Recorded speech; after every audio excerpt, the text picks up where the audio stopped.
Bonjour, je vous propose un travail sur les suites numériques et notamment ici sur les suites qui sont définies de manière explicite. Alors qu'est-ce que ça veut dire une suite qui est définie de manière explicite? Eh bien c'est une suite pour laquelle l'expression du terme général, UN, VN ou WN, peu importe le nom de la suite, s'exprime immédiatement en fonction de N. Donc ce qu'il est important de comprendre, c'est que le N que vous avez ici en indice, eh bien, c'est le N que vous retrouvez là. Le N que vous avez ici, c'est celui que vous retrouvez là, que vous retrouvez là. Et même chose ici, le N qui est écrit ici est celui qu'on retrouve ici et ici. Donc une suite explicite, suite dont le terme général est exprimé en fonction de N.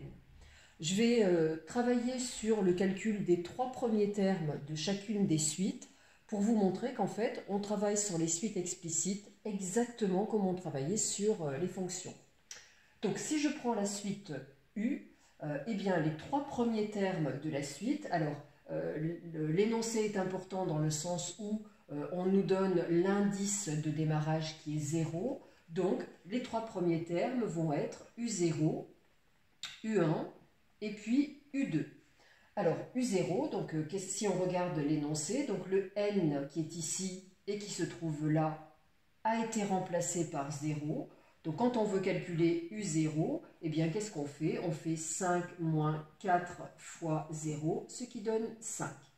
Pour calculer U1, je répète encore, le N qui est là, c'est le N qui est là. Donc ici, ce N a été remplacé par 1, et donc on se retrouve avec 5 moins 4 fois 1, donc 5 moins 4, qui donne 1. U2, eh bien, cela donne par la même logique 5 moins 4 fois 2, donc 5 moins 8, ce qui donne moins 3.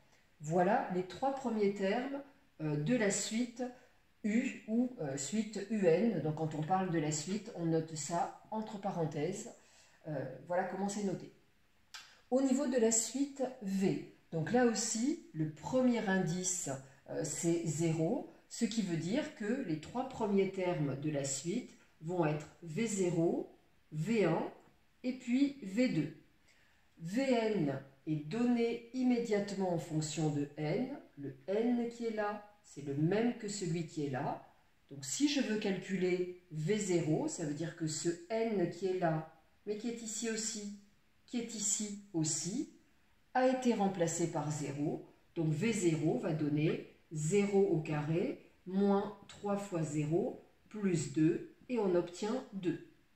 Si je veux calculer V1, toujours avec la même logique, le n qui est ici dans l'énoncé a été remplacé par 1.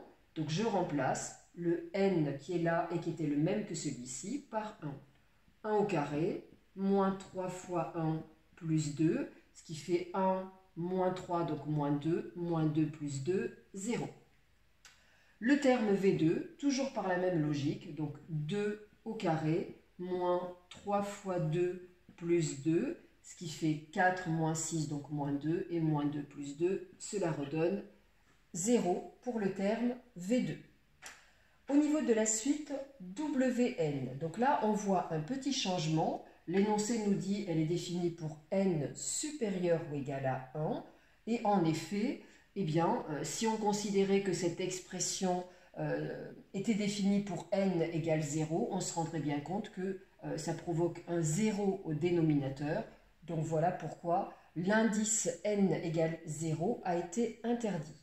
Donc les 3 premiers termes de cette suite W vont être, cette fois-ci, W1, W2 et puis W3. En fait, on se rend compte que quand la suite démarre à l'indice 1, le premier terme, c'est W1, c'est-à-dire qu'il n'y a pas de décalage entre le numéro du terme et l'indice.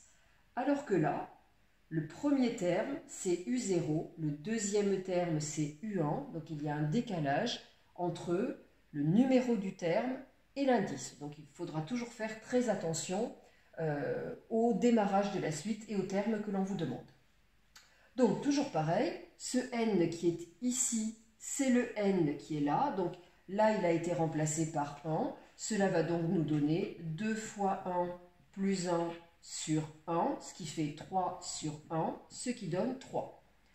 W2, le n qui est ici a été remplacé par 2. Or, le n qui était là, c'est le même que celui qui est là. Donc, ça fait 2 fois 2 plus 1 sur 2, ce qui donne 5 demi. Et puis, W3, donc le n qui est ici a été remplacé par 3. Donc, 2 fois 3 plus 1 sur 3, ce qui donne 7 tiers. Voilà pour le troisième terme de cette suite. Donc, une suite explicite, ça n'a rien de différent de notre travail habituel sur les fonctions, ou lorsqu'on vous demandait de calculer par exemple f de 3, eh bien vous remplaciez x par 3 dans l'expression. Voilà pour ce type de suite, et je vais vous donner rendez-vous dans une autre vidéo dans laquelle je travaillerai sur les suites récurrentes, qui sont des suites différentes de celle-ci. Donc à très bientôt, au revoir.